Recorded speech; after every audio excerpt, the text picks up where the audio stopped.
কোরআন নাজিল হয়েছে সমগ্র মানব জাতির পথ দেখানোর জন্য।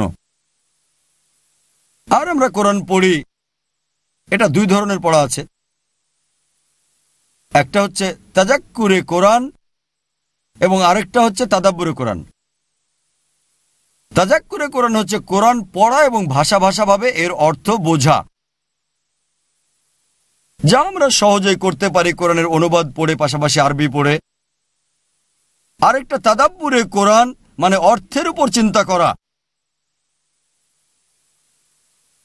কোরআন পড়ে অর্থের উপর চিন্তা করা, এটা যদি অনুবাদ পড়েন নির্দিষ্ট একটা লেভেল পর্যন্ত করা যায়, কিন্তু যদি আরবি ভাষা হিসেবে জানেন সেটাই হচ্ছে উত্তম। তাদাব্বুরে কোরআনটা আরবিকে ভাষা হিসেবে জানলে ভালোভাবে করা যায়।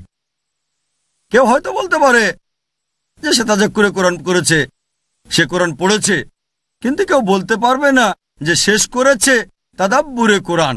সে কোরআনের সব আয়াতের উপর চিন্তা করা শেষ করেছে, কারণ কোরআন হচ্ছে সুন্দর।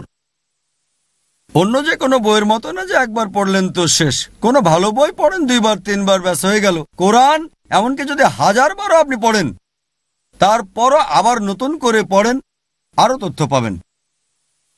কোরআনের প্রত্যেকটা আয়াতের ভিন্ন ভিন্ন অর্থ আছে।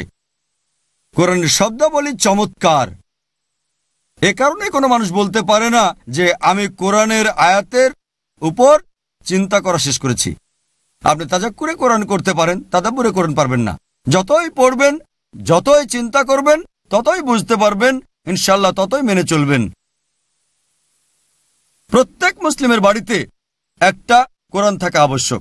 আরবি না বুঝলে কোরআনের একটা অনুবাদ রাখতে হবে যে ভাষাটা সবচেয়ে ভালো বোঝেন।